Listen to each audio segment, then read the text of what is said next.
mañana con 46 minutos. Entre las cosas que le hemos presentado en estos días está la conversación que sostuvimos con el exgobernador de San Luis Potosí, Marcelo de los Santos Fraga, y con el contralor del estado de San Luis Potosí, que nos solicitó un espacio para replicar a lo dicho por Marcelo de los Santos Fraga, precisamente sobre esta acusación, imputaciones que se le han hecho, que lo han colocado pues en una decisión que lo inhabilita para ejercer tareas públicas en los próximos 20 años y que se le ha impuesto o se le pretende imponer una multa pues, enorme, cercana a los 8,000 millones de pesos. Hablamos con Marcelo de los Santos sobre ese crédito por 1,500 millones de pesos que la firma dividió en tres, que una tercera parte la dedicó a las obras públicas, que era por lo cual se le había otorgado este crédito de 1,500.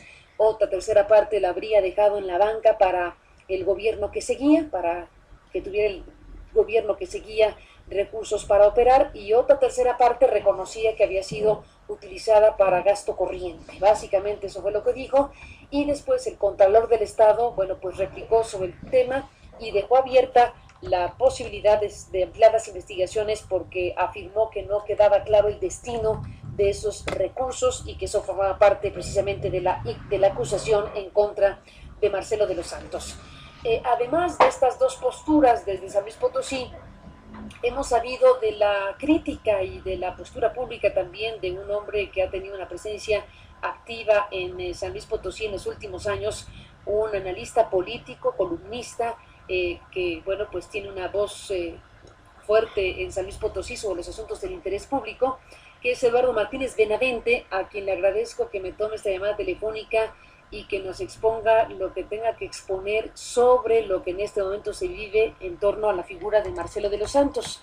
Y bueno, también el tema de la minera San Javier, que es un tema del cual hemos hablado aquí pues en varias ocasiones, entre otros con el colega Ruiz Guadalajara.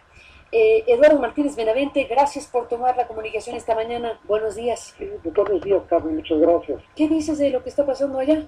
Bueno, hay que recordar que este crédito proviene del dictamen que emitió el Auditor Superior del Estado de la cuenta pública del año 2009. En él señala de que 371 millones de pesos, no 500, se aplicaron correctamente en inversiones públicas productivas, que 562 millones de pesos es el remanente que el gobierno de Marcelo de los Santos le dejó a Fernando Toranzo, y que el resto de esos 1,500 millones de pesos Marcelo los gastó en cuestiones que no estaban autorizadas por el Congreso, como el gasto corriente. Entonces ha sido muy simplista. Primero, las divisiones de Marcelo de querer dividir en tres partes iguales el destino que se le dio ese crédito, sobre todo en una explicación en la que no ha acompañado pruebas documentales, donde él asegura que sí le dejó esa cantidad, porque él reconoce que sí incurrió en un ilícito, que es el desvío de recursos, pero no acredita con pruebas documentales ni en su desplegado. Por lo menos quisiera una referencia donde podremos buscar en el internet esa relación de cuentas de cheques o inversiones que le hubiera dejado a su sucesor. No existe. Como también el gobierno del doctor Fernando Toranzo tampoco ha sido muy explícito en sus acusaciones. Como usted sabe, se dio cuenta, el Contralor no tiene capacidad para explicar las conclusiones de su trabajo. Siento que hasta la confundió y exasperó con los desórdenes expositivos y la falta de claridad en su sintaxis, y creo que también a los radioescuchas los hizo bolas con números y conceptos que lo estuvo manejando. Creo que muy pocos o nadie que lo entendió. El Contralor tiene que justificar que ni un solo peso de los 1,500 millones de los que asegura que dispuso el exgobernador se aplicó correctamente, y no lo ha hecho. No basta nada más con señalar eso. Ellos tienen la información, tienen la documentación, tienen la secrecía, tienen acceso a la secrecía de los bancos. Nosotros hemos estado solicitando, un grupo de ciudadanos que hemos hecho una investigación aparte del destino de esos recursos, información tanto a la auditoría como a la Secretaría de Finanzas, y por supuesto la ha negado con el pretexto de que este es un asunto que está judicializado, que está en la Procuraduría, o que está en todo caso en los juzgados, porque hay que recordar que dos exfuncionarios de Marcelo de los Santos, el exsecretario de Finanzas y el exoficial mayor, tienen un proceso penal pendiente, están libres bajo fianza, precisamente por las mismas acusaciones que se le señalan a Marcelo de los Santos de haber desviado estos recursos.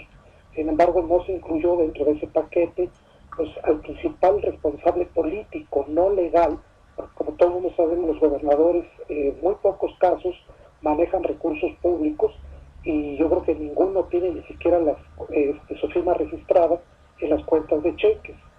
Sin embargo, las investigaciones que hemos realizado un grupo de ciudadanos nos permiten concluir que el gobierno de Marcelo de los Santos desvió la mayor parte del importe de esos recursos. Yo calculo que más de 1.200 millones de pesos, si no es que más de 1.470, todavía tenemos esa duda. Precisamente dispuso de esos recursos para tapar todos los agujeros, porque había tomado el dinero de aguinaldos, de pensiones, de fondos de ahorro y de otros recursos etiquetados. Y la única cantidad que nosotros sí localizamos que le dejó al gobierno de Fernando Toranzo es un fideicomiso por 25.530.000 pesos, que está destinado, o que estaba destinado al pago de 2 amortizaciones mensuales de capital e intereses que el banco le cobraba al gobierno del Estado. Hay que recordar también que ese crédito quedó ya cancelado, no con una reestructuración, sino con un nuevo crédito que se solicitó para pagar el anterior. El gobierno del Estado y el Congreso por lo menos deberían haber hecho la aclaración del origen de ese crédito, que era para conseguir mejores condiciones según ellos, pero finalmente legalmente quedó cancelado ese débito. Este es un asunto que en San Luis Potosí pues sí ha causado mucho escándalo, porque vive la entidad pues una administración en la que no hay obra pública, en la que hay enormes rezagos en todo el estado, y como usted ve, bueno, las dos partes creo que están mintiendo. Saben que al exgobernador no le van a hacer absolutamente nada. Si hubieran girado una orden de aprehensión, haberlo sumado junto con los otros dos exfuncionarios en ese expediente penal, pues creo que el asunto hubiera sido distinto. Pero al doctor Toranzo le urgía dar una imagen de que no es un encubridor, que no está tapando los ilícitos de la administración anterior, y pudieron este golpe que para mí es más mediático que efectivo. Pues ahí está esta revisión amplia, Eduardo Martínez Benavente, de lo que está pasando en San Luis Potosí. Y bueno, pues te agradezco muchísimo que lo hayas compartido con el auditorio, y si me lo permites nos meteremos en comunicación para la próxima. Gracias, Eduardo, y buenos días. Buenos días.